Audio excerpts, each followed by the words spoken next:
Beyond. That was almost good, guys. That was okay. 7.5. I'm Max Scoville. I'm joined by Brian Altano. Hey, everybody. Andrew Goldfarb. Hello. And Marty Sleva. Yes. And we, of course, run a lovely podcast about the PlayStation. And this is a video where we are going through 10 of PlayStation's best games from 2016. IGN is picking their games of the year. And you're going to have an opportunity to win one of these games. Basically, the nominees that we have for PlayStation are Uncharted 4, Dishonored II, Rise of the Tomb Raider, Dark Souls 3, Titanfall 2, Firewatch, Ratchet & Clank, Darkest Dungeon, The Witness, and Inside. So you have to be subscribed to youtube.com/IGNBeyond and comment on this video and let us know which you think is the best. IGN's official winners will be announced on January 6th. But without further ado, you guys want to start arguing about which we think are the coolest games? I think it's going to be real civil. Sure. How are we doing? Are we going to go down the list and just yell about each one, or just kind of Yeah, around? I think we should spend a couple minutes on each one. Let's get our hands dirty with probably the biggest PlayStation 4 exclusive of the year, which was Uncharted 4. Yeah. Dun, dun, dun, dun, Man, so This is 4 minutes of that. phenomenal game in a lot of ways. I think I prefer its predecessors over 4. 2 and 3 actually I'd probably give the edge over. But there was a lot to really love about Uncharted 4. Easily the most gorgeous video game I've ever played, hands down. Yeah, and only better looking now with the PS4 Pro. Yeah, totally. Some of the best voice acting I've ever heard. Hard to go wrong with 2 of the best voice actors, or 3 or 4 of the best voice actors working in the game. I think that story wise, it sort of lagged here and there, and it was kind of a little long in the tooth. It was a bit of a revisit to some of the stuff that they did previously in other games, but it felt in the same way that kind of The Force Awakens borrows from other parts of the Star Wars trilogy, and kind of it feels familiar in a lot of ways, but technically it's kind of more well-rounded, but it doesn't have that. See, I think Uncharted 2 is the best in the quadrilogy, I guess, but Uncharted 4 was without a question the best looking console game I've ever played. Yeah, totally. I think it has story-wise, I think it has some pacing issues for sure, but I think that's less on the story and more in the gameplay. Yeah. I think just the formula of wave after wave after wave of dude, and you don't really gain new abilities. It's not like you're upgrading stuff, so I think it just got a little monotonous gameplay-wise, but story-wise, I think they do such an incredible job. Yeah. I care so much about those characters after this many years with them, and I don't know, by the end of it, I'm totally satisfied with where that game stopped. I don't feel like I totally. Yeah, I feel like this is a winner of a lot of creative and technical awards, whether it be writing, performances, art direction. But yeah, it's to me, when I look back on it, it overstayed its welcome a little bit, and that's what I'm going to think about. And also, the thing we didn't mention is that its multiplayer has just gotten better and better over the last 6 months, and they're adding survival mode, and all of this stuff has been free. So this is actually a bigger and better game than it was at launch, which is really cool. I think overall the game's a tremendous achievement. I can't wait to see what Naughty Dog does next with the sort of story splintering off in a separate DLC. No, this was a Thief's End. What? Yeah, the thief ended. No, there's more thieves though. Yeah, a thief. I thought they were referring to his backside, which got just damaged by much gravel and shale and falling and mud and all sorts of things like that. No, I thought it was really just, it's cool to look at that game and be like, oh, here's where this console is at. This is them pushing it as hard as they can and really just seeing where it goes. And I mean, we're going to get kind of a more standalone stuff. We're getting Last of Us 2. And, it's nice to see Naughty Dog continuing to make the kind of games that they make. Yep. Plus, I think they made one of the 2 best Crash Bandicoot games that wasn't a Crash Bandicoot game of 2016. Oh, that's easily. Right. Yeah. Take that, Skylander. That's a new award for 2016. So moving on, this is kind of a tricky one to call a game of the year because it technically came out for the first time last year, but Rise of the Tomb Raider kind of counter Uncharted's grappling hook climbing and whatnot. I played this for the first time. I held off. I'm really glad I waited. Fantastic game. Really, I got out of that game and I was like, holy crap. That's a great video game. Yep. Yeah, this got my vote for Game of the Year last year, the original Xbox release. It's and the stuff they've added is really cool too. They added PSVR support. They added sort of a non-combat oriented, almost like Gone Home style extra story called Blood Ties. PS4 version is just more well-rounded. The classic Lara Croft skin, which is just hilarious. It's so funny. Big head mode, rainbow trails. But I mean, this game, it basically fixed all my problems with the original Tomb Raider reboot, and I love the way it's kind of quasi open world. It's really easy to get back and forth to different areas, but you're upgrading everything. It's in that way that I was just talking about Uncharted, not really feeling like you're really progressing as a character through the systems or weapons.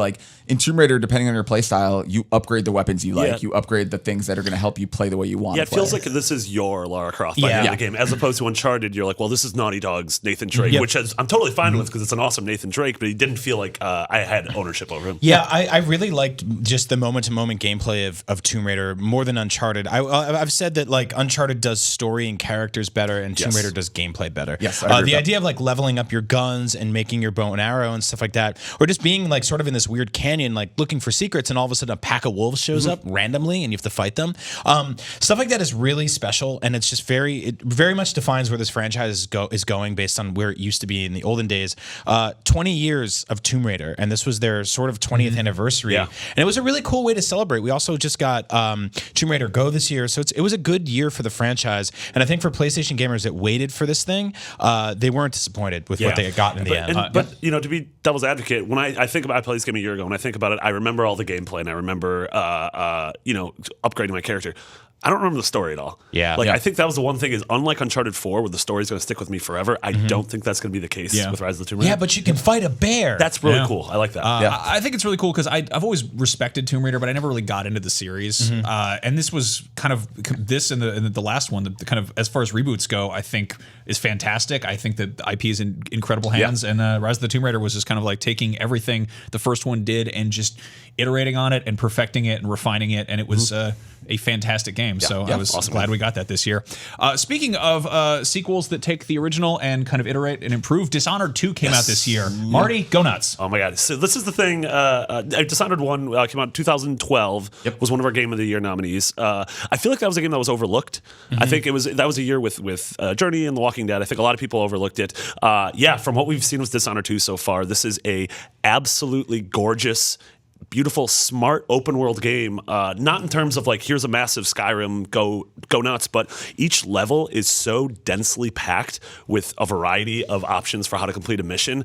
And you know, whether you're playing as Corvo or whether you're playing as Emily, completely changes the way a mission unfolds. And from everyone here who's really sunk their teeth into it, people are saying like, this is their game of the year. Well, it's crazy too, because like you talk about Lara Croft being your Lara Croft, like Dishonored you can play in so many different ways, because like the first game you have high chaos and low chaos, but here you can choose between Corvo or Emily. You can literally turn down getting powers at the beginning of the game and play this entirely without any of the abilities. Like, they have made it so like the crazy amounts of permutations in this game are just like, they're so smart. Like, and like what Arcane is doing with this franchise is like, the art direction is incredible. The cities feel distinct because you're not only in one place anymore. You're kind of moving past Dunwall into other areas. It's so smart. The world feels so just well realized, and they're really good at this. Awesome. Also, I feel like there's two games on this list. One of them we'll get to later that each have a level that I think might be the best level of the generation, or in contention for best level of generation. Clockwork Manor here, which we won't go into spoilers, but the way that level is constructed and the way you interact with it is unlike anything I've ever seen in a game. That's awesome. I've always really, I can't get into Dishonored, honestly, which sucks, but I respect so much that they built it from the ground up as a universe. It wasn't just borrowing from existing tropes. They were like, hey, let's make something new and fresh, and it's cool to see them, not just pandering that around, but really just committing to making good gameplay stacked on top of amazing world building. They also made steampunk feel cool again, without it being like kind of like garish and top hatty. All right. So Dark Souls 3 next up. Are any of you guys good?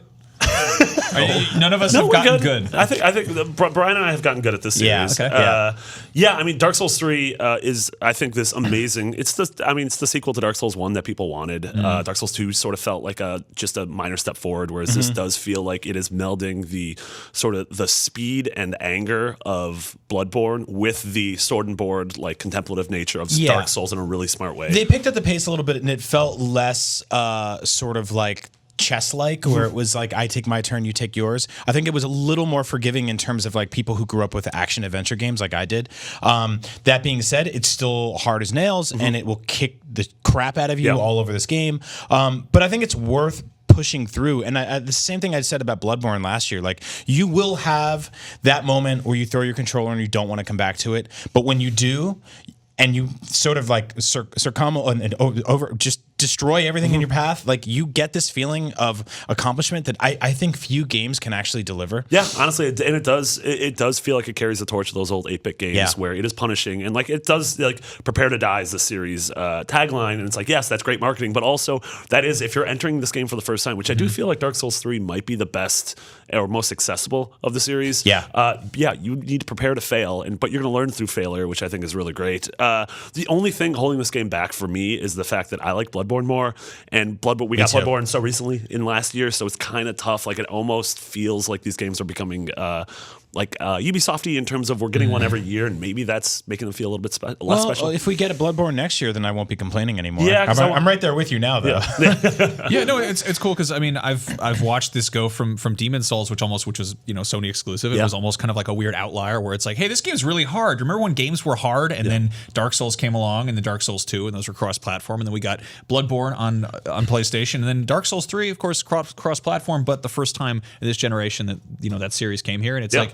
It's here to stay. You know? Yeah. The Souls games are around and people love them, and that's awesome. Yeah, from Sauce Red. Shifting gears, Titanfall 2, yet another sequel that seems to really hit the nail on the head. This one is kind of making apologies for its predecessor. I feel like they have a single player and they're multi-platform. Yep. It's like a lot like what we're saying with Tomb Raider, Dishonored, and a lot of these games. Like they're listening to fans, and I think people really like kind of the mechanics of Titanfall 1, but like there wasn't a lot there as far as depth, beyond the multiplayer modes. Whereas here they do beyond. Here we do finally have a single player campaign, and it does, as Marty mentioned, like it has all these like really creative, weird spins on what the gameplay is. I was going to say they're listening to fans, but they're also finding really interesting ways to like sort of delight and surprise them. When I sat down to play the Titanfall single player campaign, I'll be completely honest with you, like my expectations were pretty rock bottom. They were like, this is going to be a notch above a Call of Duty campaign, and that's about it. And what I got was time travel, weird platforming segments that felt like some of the craziest stuff I played since something like Metroid Prime. Yeah, totally. A lot of really interesting ideas there, a lot of really great art direction. I didn't really get the companionship that you have sort of in something like The Last Guardian that you would with you and your Titan, but I think it comes close, and I think it's getting better and better, and I hope this is a franchise we get to experience for years and years to come. Yeah, this has been this year's sort of been the return of the single player campaign in shooters with stuff like Doom and Gears and this and Battlefield and Call of Duty all having good to great campaigns, which I'm all for.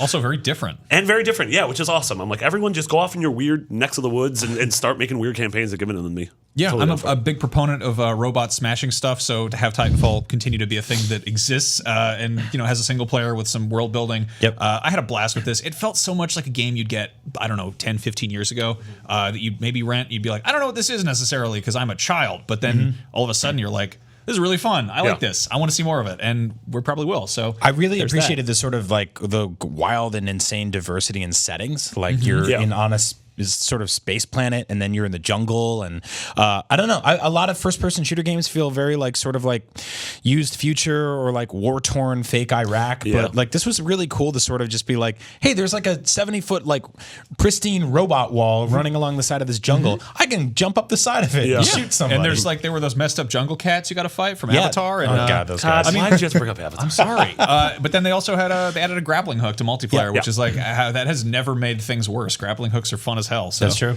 Good stuff. Wow, really shifting gears here. Firewatch.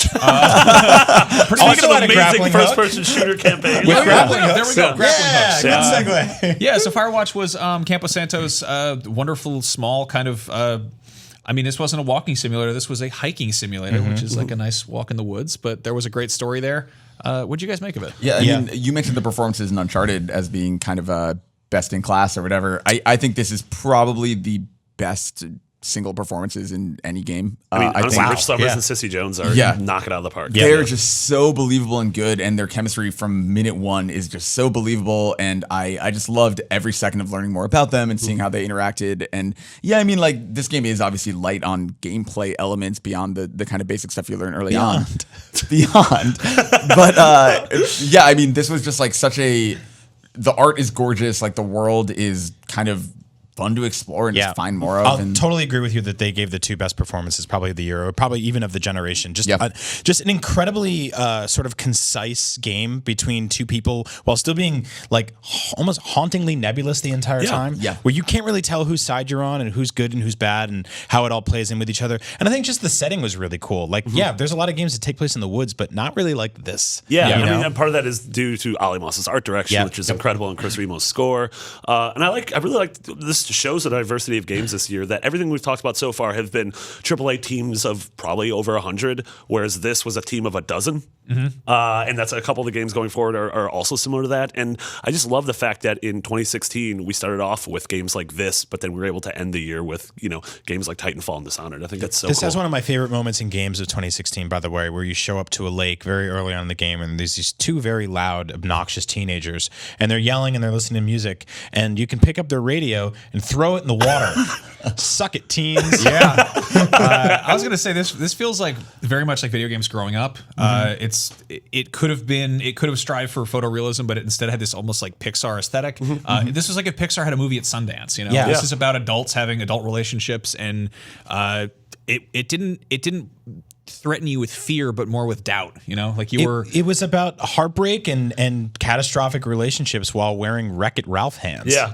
There's something That's a amazing good about way that. to Also, we're getting a movie. We're getting a Firewatch movie, so maybe that'll be the starring video game Wreck-It movie. Ralph. Let's see how that goes. So, that's a Pixar movie for adults. If a Pixar movie for kids came out this year in video game form, it would definitely be Ratchet and Clank. Yeah. This is probably the prettiest cartoony platform I've ever played. Yes. Oh, yeah.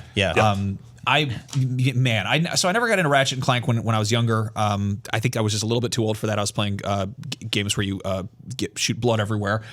Shoot blood? This was Spray blood everywhere. blood sprayer. Oh, Blood Shooter. Love that game. So I have no emotional attachment to like Ratchet and Clank the characters, but going into this, it was kind of cool to see them do this HD remake, this real like revisiting, and it was just beautiful. Like Insomniac is a veteran studio, and I've played a lot of their other games, but this was like, oh crap, you guys are really like doubling down on what made this good in the first place, and modernizing it without totally rebooting it. Yeah, it felt like, and we talk about this a lot on Beyond, but we're getting older, and so is our audience, and they're having a hard time sort of connecting with modern games that are really bloody and violent because their kids are sitting in the room and they just can't play them anymore. And I think this is the kind of game you could like hang out on the couch with people of all ages and just really appreciate whether you're playing or watching. It looked sort of like a high-end DreamWorks movie that you could play, and I thought that just like the way the challenge scaled of sort of being like, this is something you can access easily, or you can go in and find all the secrets, was really smart and really well done. And we're sort of seeing this minor resurgence in 3D platformers. Yeah. I think this is a good way to start that.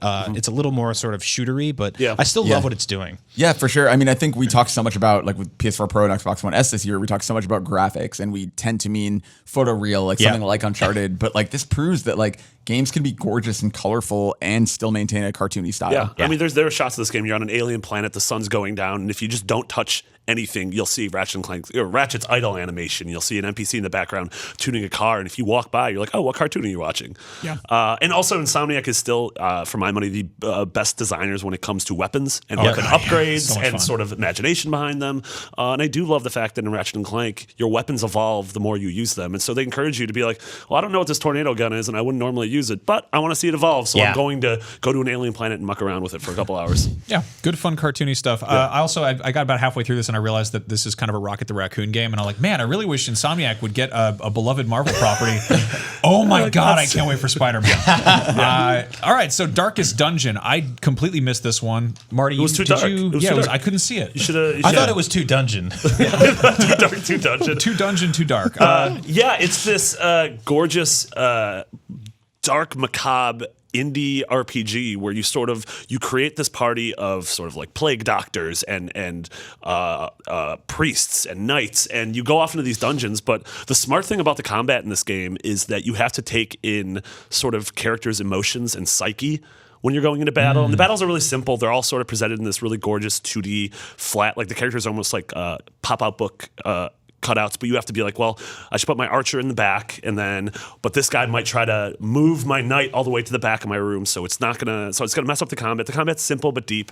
But dealing with the psychological stuff, like your priest can lose his faith in God, and that's like all of a sudden your priest is like awful in combat, and so you're like, well, they tend to be. Yes. It kind of goes against what they believe, but But when you're back in town, you have to choose how your characters spend their time, and you have to get them to sort of relieve stress. And you're like, well, I'll send them to the bar. God, my priest became an alcoholic and is now terrible in combat because he like needs booze in order to survive. Or like, I need to send him to a church to reaffirm his faith in God. But there's booze there too. Yes, the blood of Christ. Yeah, this is one of those, like, this is probably the the one that has the least light shined on it because it's the darkest dungeon. Yeah. But this is one of those like Has the most dungeon shine. It absolutely does. But this is one of those games with amazing writing, incredible VO, and super replayable. This is sort of reminds me a little bit of Don't Starve in a way that like the game is less about the story the game tells you and more of the story you make from the game that you tell other people. It sounds a lot like XCOM, but way more real and down to earth. Yeah, XCOM. If you could like have like an ecumenical crisis. Yeah, in XCOM you just panic and shoot your friend in the arm. Yeah, but, you know? Yeah, he deserved it though. Yeah, I don't think you can get a drinking problem in XCOM. Anyway, So you can get a drinking problem from XCOM. there you go. Then there's The Witness. There is. Man, this was a game that has been attached to the PS4 since the PS4 was first unveiled. Yeah. We got to look at it then, and then we had to sit around and wait while Jonathan Blow very carefully finished this game, and I would say he definitely delivered. Let's let the boy at the platinum talk. Oh yeah, no, I mean, I saw this game at E3 2013, and so now 3 years later, like I've been so excited for it, and then I just went kind of neck deep into it. You once went it came insane with Yeah, this you game. did literally go. Yeah, insane. I mean, around my apartment were like all these insane person like sketches. I was like cutting out pieces of paper to like build puzzles. I learned because Jonathan Blow essentially invented a language for this game, and it's like it starts simple and it gets progressively more complicated. And by the end of it, you really are like dealing with so many You different. really rules. are the witness.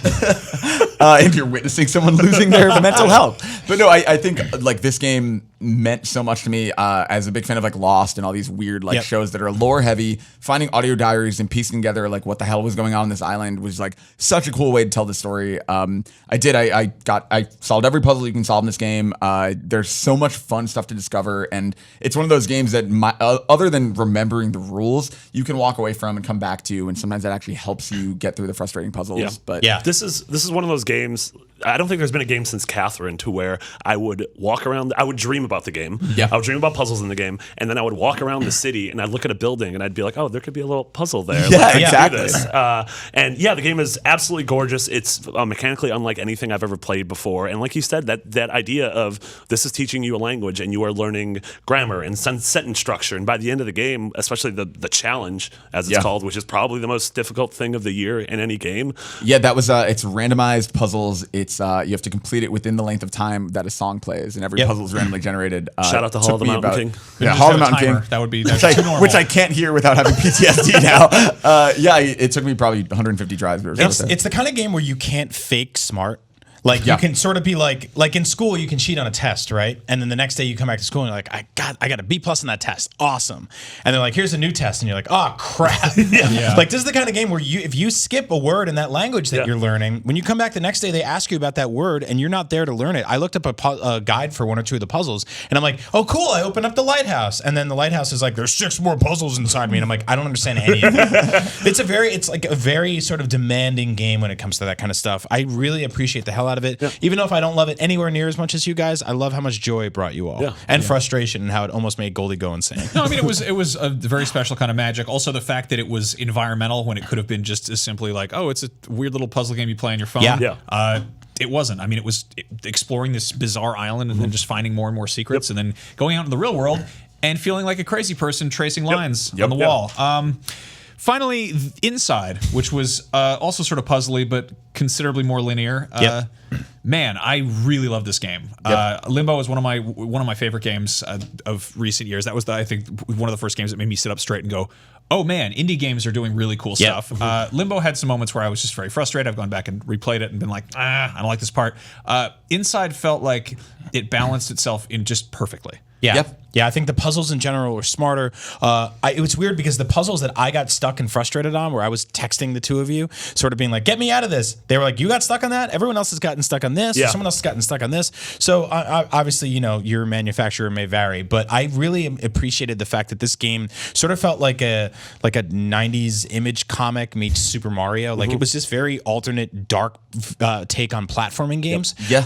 There's also the fact that like the first hour of this game is probably my favorite favorite first hour of anything in video games this year, hands down. I mean, you start as this boy and you just start walking into the woods, and all of a sudden things start going horrible, and you don't really ever really know if it's your fault or their fault or the world's fault. And the way this story unfolds and the visions that this sort of ends with, which again I won't spoil at all, of course, are haunting and demanding and miserable and morose and peaceful at the same time. Yeah. And I kind of can't stop thinking about it. I have visions of the way this game ends that will kind of stick with me for a very long time. Yeah, I think one of the most probably contentious discussions we've had this year over Game of the Year is a lot of people thought this should be nominated for Best Story, and other people are like, well, what story? Right. And it's so interesting how much of yourself you can put into this and how much you can get out of it based on what you put in. For me, this game is so haunting and powerful, and just looking at it, you can see the polish in every millimeter. Like there's so much care put into like every aspect of this world, and it's so just terrifying and beautiful and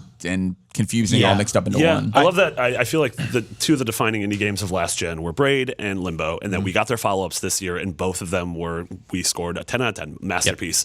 This is a game that it demands a lot out of you, like The Witness. Like it totally demands. It's like, hey, like we're asking a lot of you, but we're putting our trust in you, and you know if you open yourself up to this game, we're going to give you something special. And it's not only that, and it's not only the crazy story. This game controls better than any platformer I played all year. And the animation in this game is absolutely out of control. Everything feels handcrafted and bespoke. And at any point, if you take a screenshot of this game, you could hang that up on your wall. Yeah.